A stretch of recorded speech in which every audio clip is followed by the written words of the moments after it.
I'd ask everybody please rise for a Pledge of Allegiance.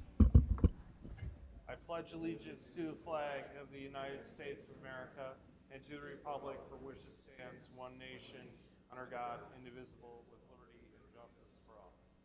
We have a couple items on the work session meeting today. The first is a presentation of the 2023 audit by Dresser and Malecki. I ask you please come forward. Good afternoon, Town Board. My name is Luke Malecki. I was the engagement partner on your external audit. We're in the final phases. I anticipate releasing your external audit towards the beginning of June, which is right in line with last year's. Just a quick overview what a financial external audit is. What we are hired to do is to look at your financial statements and records within the town's bookkeeping software and determine whether or not the financial statements as prepared with the Controller's Department reflect the activity that occurs during the year. So we'll look at some internal controls of the town, but we're not performing a full internal control audit. We're just looking at the controls as they relate to the financial statement product. Ultimately, what our responsibility is to determine whether, in our professional opinion, these financial statements reflect fairly and reasonably the financial position of the town of Amherst as of December 31st, 2023, and for the activity leading up to that year. So going through the products of our audit on that, well, if you could go back to the previous slide, just going through that one really quick, that was the brief overview. The purpose of today is trying to go over what we expect as our opinion, any potential items of concern, as well as going briefly over the financial results as they have been audited. I know your Controller's Office has kept you abreast of the situation of how they developed, and you did submit your annual financial report to the State Controller's Office as of April 30th, so these numbers shouldn't be too much of a surprise to the board. However, these are now going to be what should be in the audit. If anything does change, as I said should, because we're not finalized, anything does change, we'll make sure to correspond that with the full board. So first and foremost, most importantly to the town, is that we anticipate an unmodified opinion, which would be referred to as a clean opinion. In other words, we do feel that these financial statements fairly reflect the activity and the financial position as of and for the year ended 12/31/23. We're waiting on a couple of minor items with the legal office. We send out legal letters to outstanding attorneys for any pending litigation that might have financial statement impact. So those items have not been included in here. We're waiting on 3 letters there. We're going to work with them over the next few weeks to get those all together. So again, if there's anything substantial, we'll be sure to update this group. The other part of the financial statements is we have a professional opinion under government accounting standards, and that's where I said that we take a look at internal controls, but we don't do a full internal control audit. So as we're looking at internal controls as they relate to the presentation of the financial statements, if anything were to come to our attention that would warrant the attention of this group as the town board, we would consider that a significant deficiency. And should any of those cause a material misstatement to the financials or potentially cause such, we would consider that a material weakness. This year, similar to last year, there were no significant deficiencies or any material weaknesses. So a clean audit as well on that end. So again, that's important to note. No significant deficiencies, no material weaknesses, unmodified opinion. So for all intents and purposes, it's the cleanest opinion that we can provide. We are also hired to do what's referred to as the single audit of the town. The single audit is required for any entity that receives $750,000 of federal awards. You run a pretty significant Section 8 housing program through the Belmont Shelter. They receive over $30 million of awards, so you do qualify for the single audit. This past year, the home program was considered what we would refer to as an A program with the amount of activity that occurred. So that one was tested as well. And then finally, you're continuing to receive ARPA dollars, which are a higher risk program as flagged by the federal government. So that program was tested. So 3 different programs. It was the Section 8, the home program, and the ARPA program were all tested for the single audit. And similar to the financial statement audit, no findings came to our attention that would be a question cost or unallowable costs or any of those sort of things. So a clean single audit as well. The next bullet on the list is an auditor communications. This will be a formal letter addressed to the town board, going over what our responsibilities, which I covered in the first couple of minutes of this presentation, as well as what the responsibility of your management and your town taking responsibility for the actual numbers within those financial statements. Some key points of that is that we are independent of the town. We're required to be independent of the town. Everyone that has touched or even looked at or belongs to our firm is signed off as being independent of the town. So we are an independent external party. We also have significant accounting policies that are summarized within the notes to the financial statements. Rather than go over those in a meeting like this, which would take a couple hours, it's easier just to talk about what has changed from one year to the next. So the town is subject to Government Accounting Standards Board's pronouncements, and this past year there were 3 new ones that were implemented. GASB 94, which related to service concessions and PPP. Although you do have a service concession arrangement with your golf course, the impacts of that statement did not have any flow through to the way that you treat that transaction. We worked through that. The town controller gave us his proposed interpretation. We read over it, we compared it to the statement, and agreed that there was no impact to the disclosures thereof of the golf course transactions. There was also GASB statement number 96, and that was subscription-based IT arrangements. Last year we implemented one pronouncement that related to leases, where we were to record the leases in a certain particular way as outlined by them. This year we did the same thing with any IT arrangements that might be over a year or longer.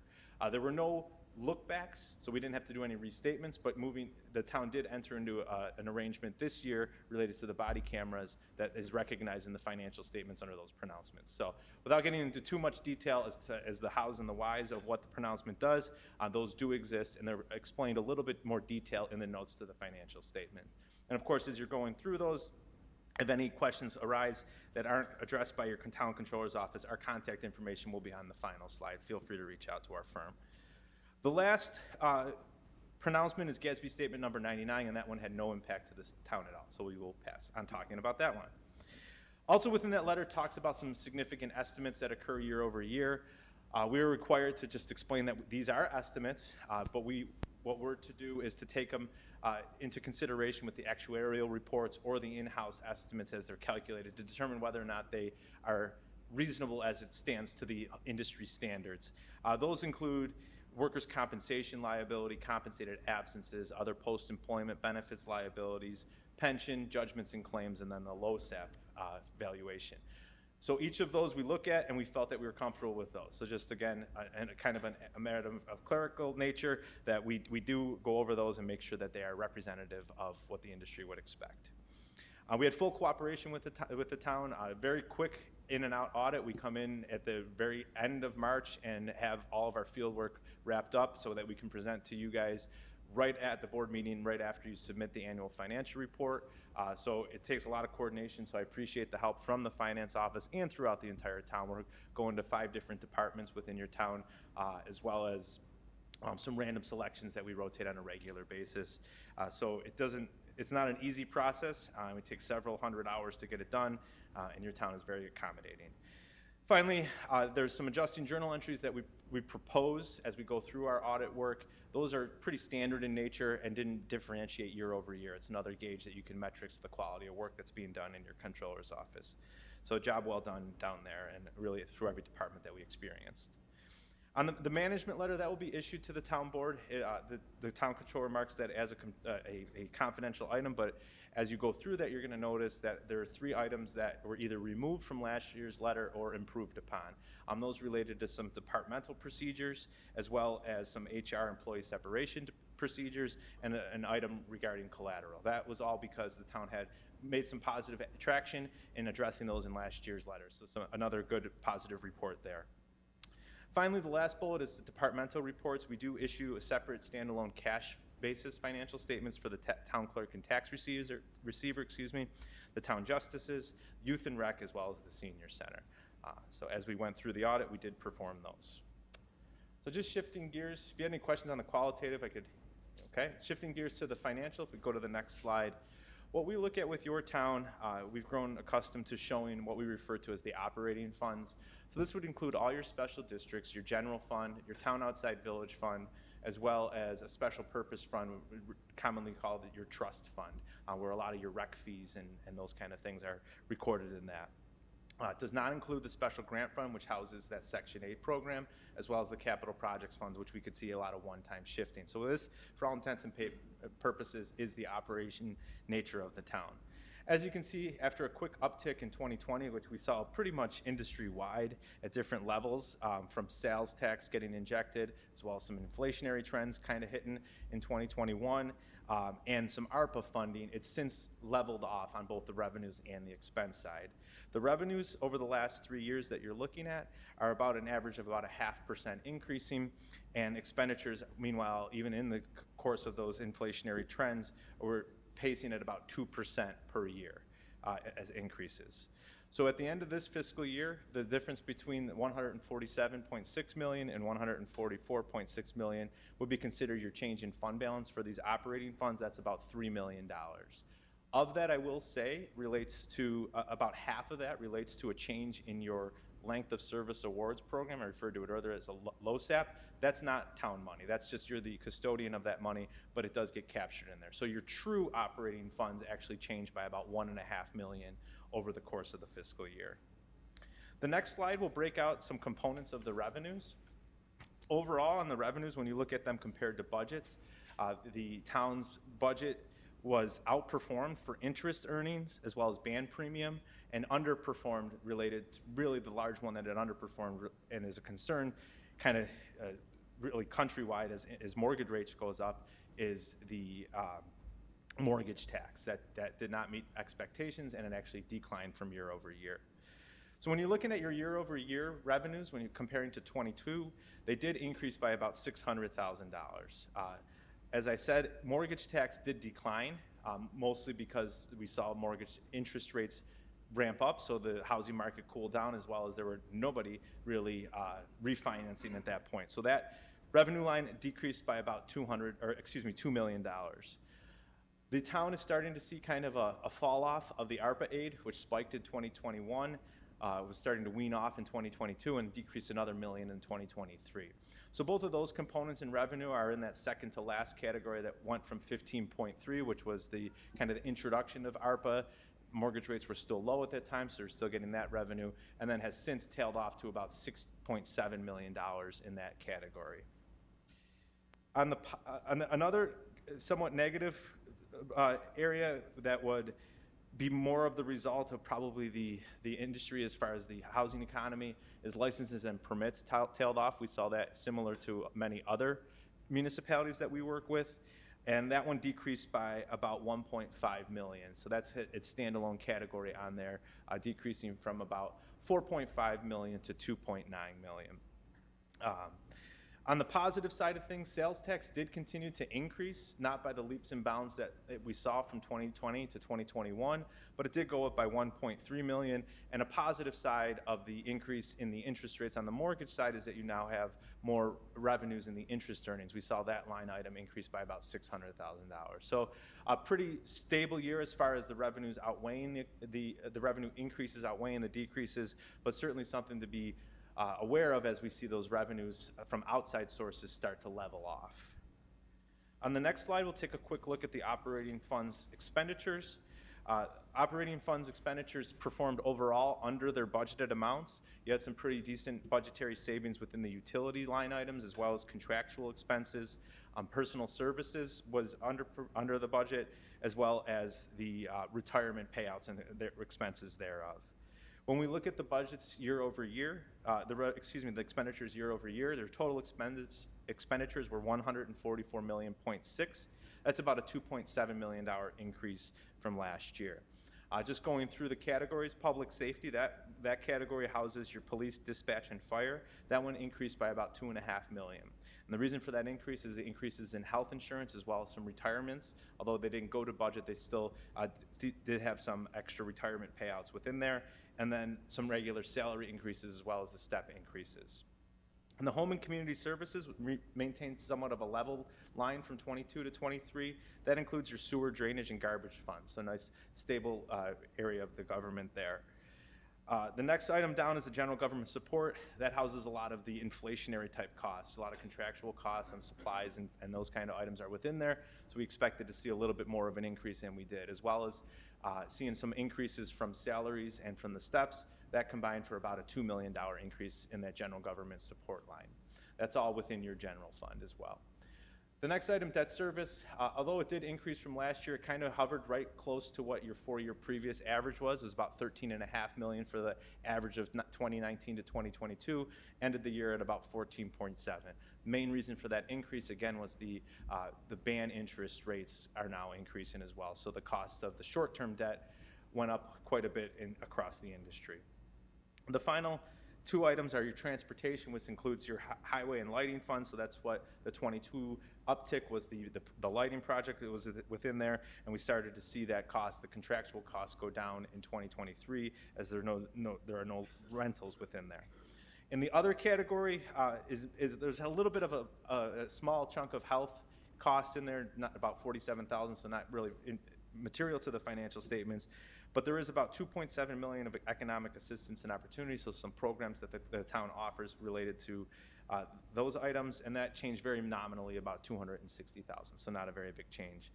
The big decrease that you'll see in that other category was about $1.5 million in culture and recreation, and that is because the softball diamonds that were performed in 2022 were expensed out of that expense category, and that did not repeat itself in 2023.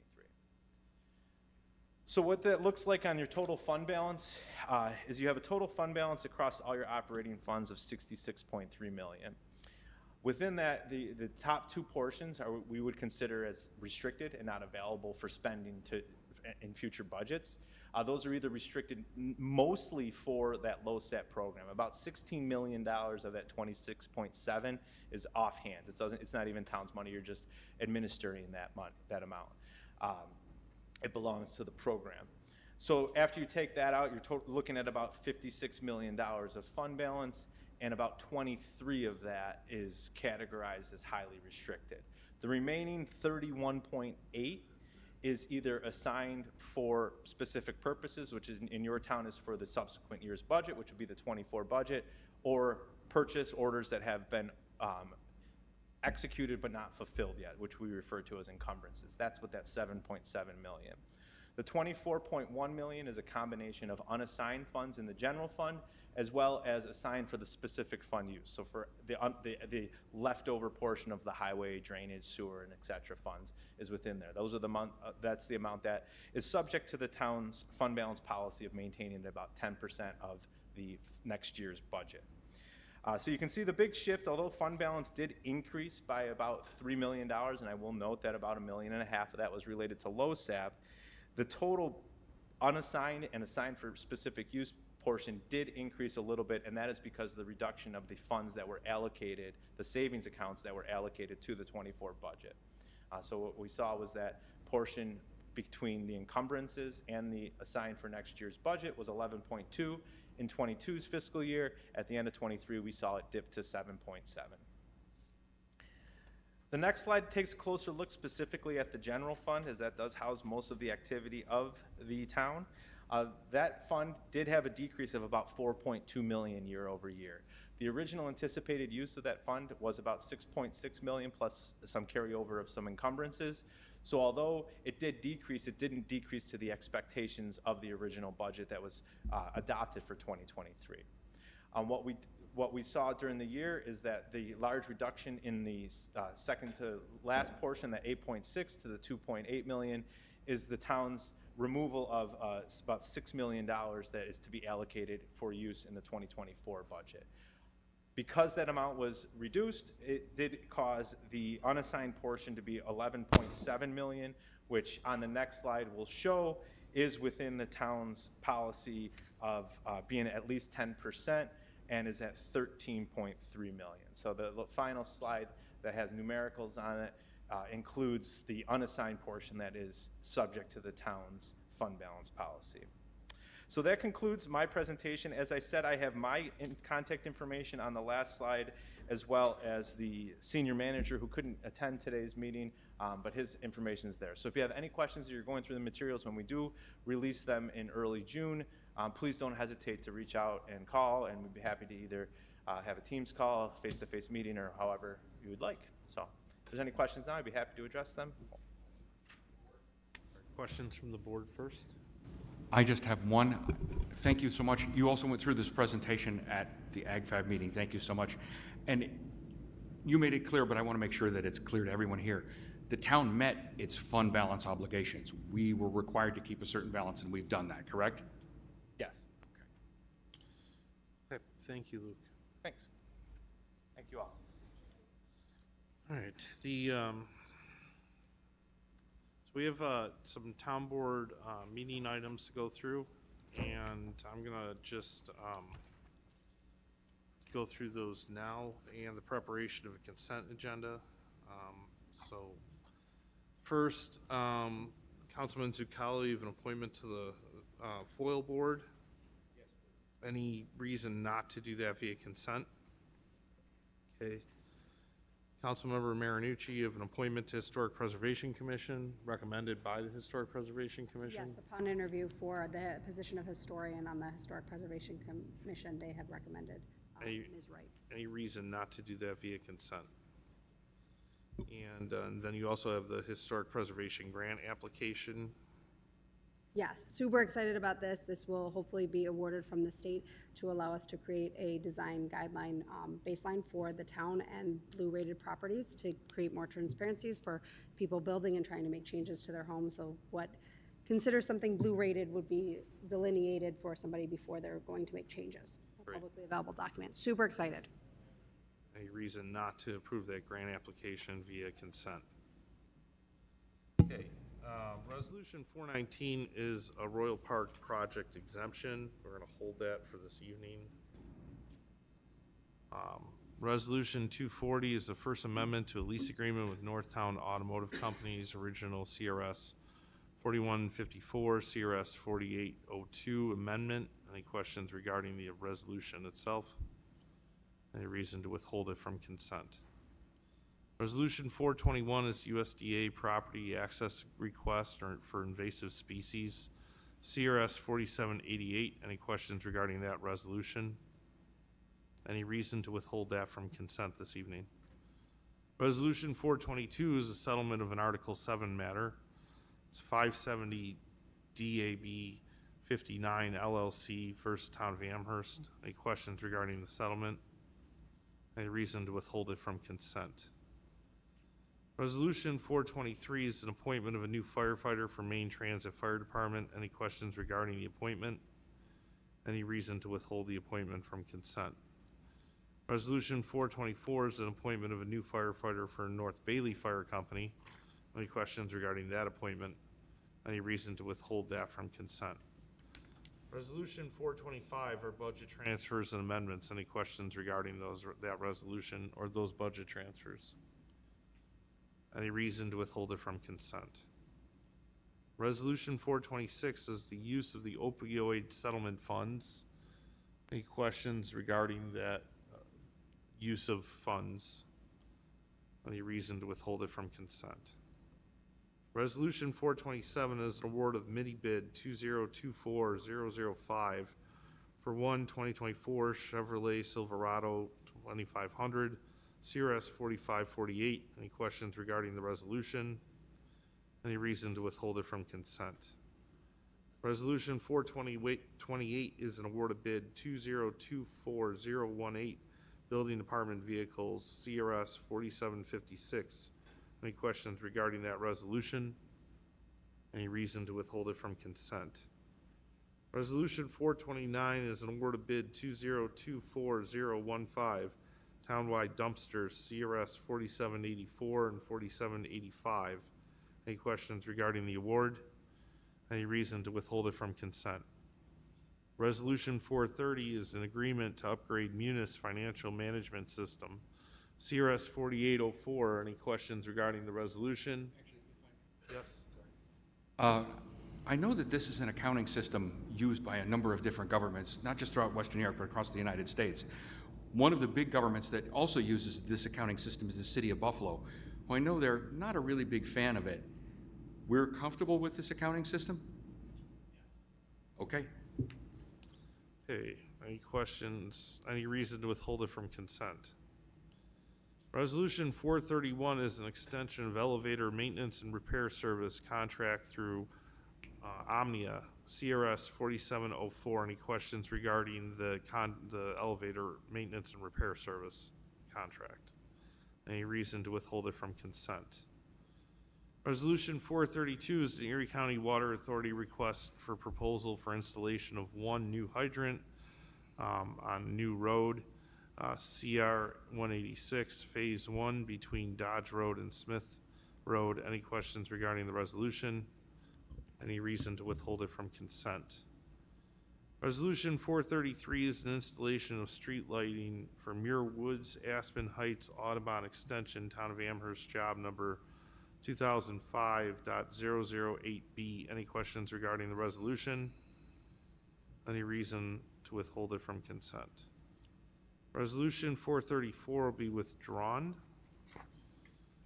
Resolution 435 is a change order number 1 final, Groundbreaking Solutions LLC, general construction contract for Audubon Golf Course driving range expansion, Town of Amherst, job 2000.085H, CRS 4791. Any questions regarding the resolution?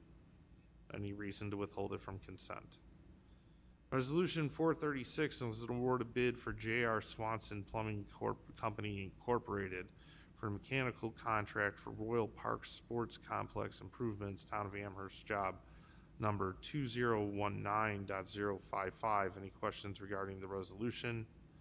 Any reason to withhold it from consent? Resolution 437 is an award of bid for MKS Plumbing Corporation, plumbing contract for Royal Park Sports Complex improvements, Town of Amherst, project number 2019.055. Any questions regarding the resolution? Any reason to withhold it from consent? Resolution 438 is an award of bid for Industrial Power and Lighting Corporation, electrical contract, Royal Park Sports Complex improvements, Town of Amherst, job project number 2019.055. Any questions regarding the resolution? Any reason to withhold it from consent? Resolution 439 is an award of bid for Algier Company Construction Corporation, general construction contract, Royal Park Sports Complex improvements, Town of Amherst, project number 2019.055. Any questions regarding the resolution? Any reason to withhold it from consent? Resolution 440 is an award of bid for the Lewis Dell Prince & Sons Incorporated site and utility contract for Royal Parks Complex, Sports Complex improvements, Town of Amherst, project number 2019.055. Any questions regarding the resolution? Any reason to withhold it from consent? Resolution 441 is a travel authorization. Any questions regarding that resolution? Any reason to withhold it from consent? Resolution 442 is authorize the supervisor to sign a contract to piggyback with the Pavilion Drainage Supply Company, CRS 4770. Any questions regarding the resolution?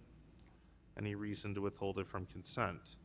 Resolution 443 is the authorization for the supervisor to sign the Joe Johnson Equipment Incorporated contract extension, CRS 4794. Any questions regarding the resolution? Any reason to withhold it from consent?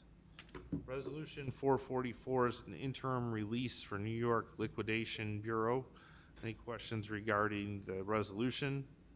Any reason to withhold it from consent? Resolution 445 is the extended sick leave of absence without pay / Highway Department. Any questions regarding the resolution? Any reason to withhold it from consent?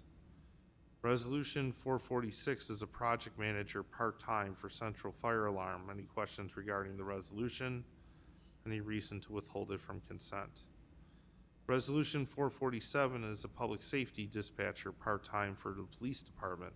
Any questions regarding the resolution? Any reason to withhold it from consent?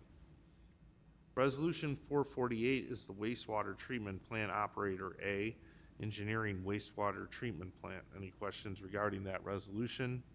Any reason to withhold it from consent? Resolution 449 is the general crew chief for the refuse department. Any questions regarding the appointment? Any reason to withhold it from consent? Resolution 451 is the police captain for the police department. You forgot 450. 450, sorry. Resolution 450 is the senior refuse control officer for the refuse department. Any questions regarding that resolution? Any reason to withhold that from consent? Resolution 451 is the police captain for the police department. Any questions regarding the appointment?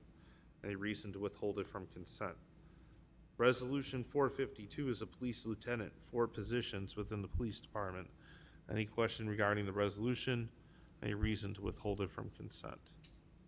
Resolution 453 is to authorize the supervisor to sign an agreement with the Harrison Studio for the preparation of a 5-year consolidated plan for the ACT Consortium, or ACT Consortium, CRS 4799. Any questions regarding the resolution? Any reason to withhold it from consent? Resolution 454 is withdrawn per the police chief's request. Resolution 455 is a memorandum of understanding for use of the Amherst Police Department Community Policing and Training Facility by the United States Coast Guard of Buffalo, CRS 4783. Any questions regarding the resolution?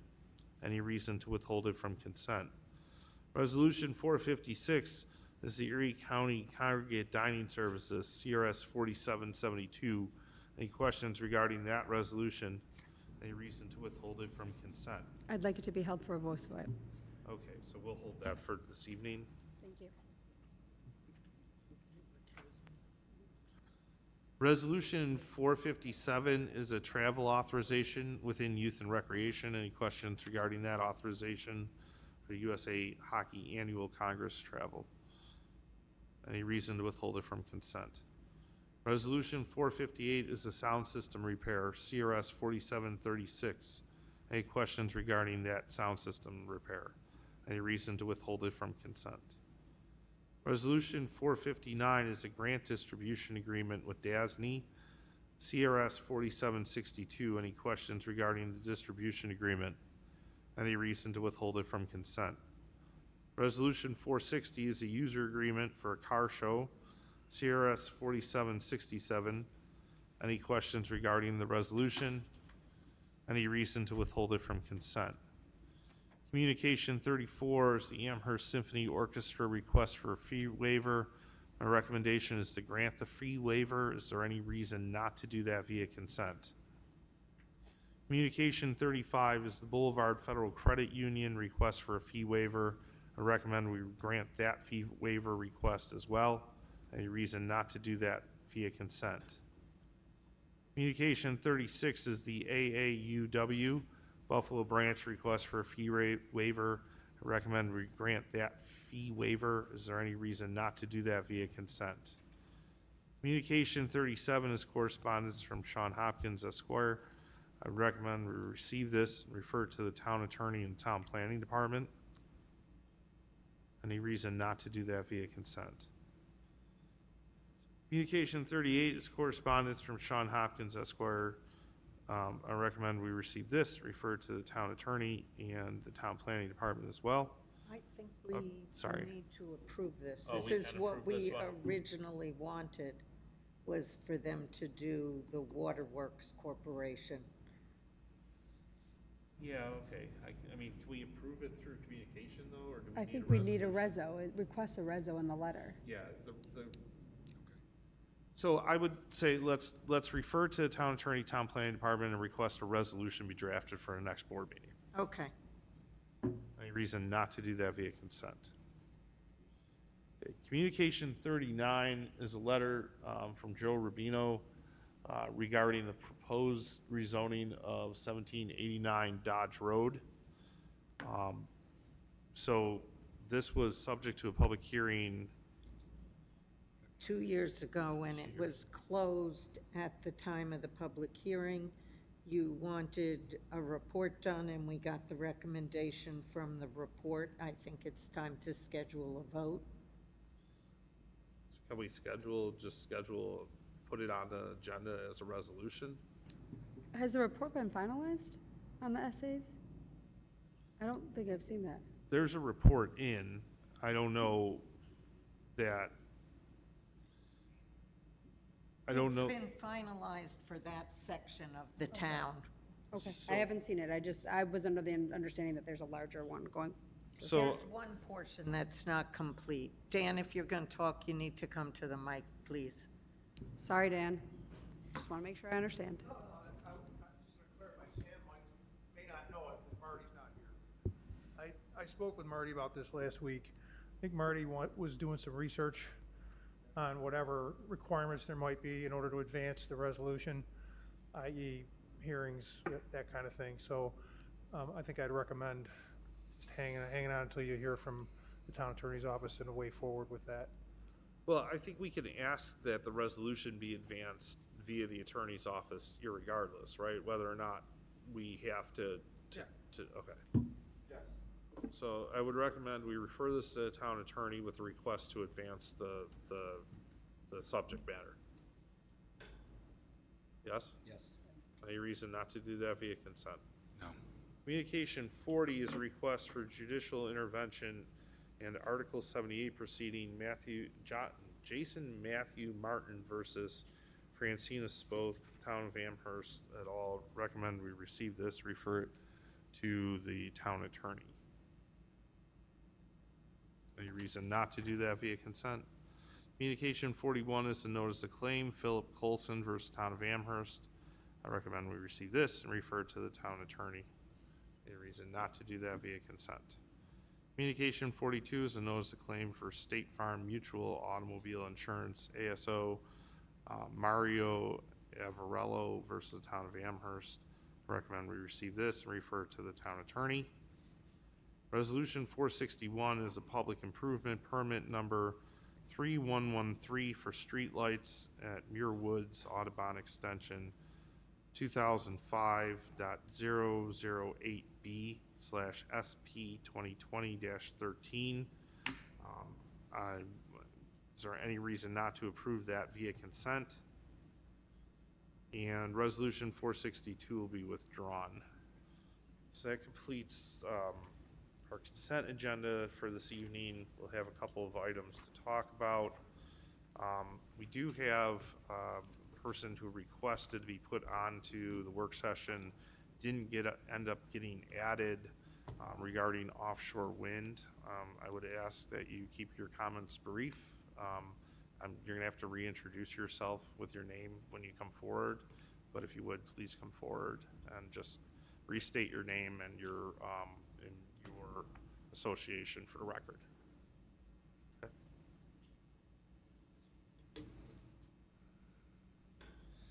Hello, my name is David Adrian from Citizens Against Wind Turbines in Lake Erie. Good afternoon, ladies and gentlemen. Thank you for your time. The answer is drinking water. You'll have, I'm sure, a question like that. Our organization is a 501c4. Our whole mission is to oppose wind turbines in Lake Erie. There is no other place in the world where there's wind turbines placed in fresh water. The proposed project was for over 100 wind turbines from Buffalo to Dunkirk along Lake Erie, possibly anywhere from 400 to 1,000 feet tall and as close as 2 miles from shore and 0.6 miles apart.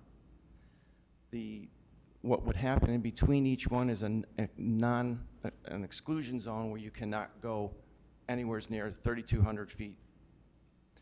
The increased cost associated with this project would be from $20 per megawatt hour to $135 per megawatt hour. The turbine bases and the high voltage cables would be buried in the sediment.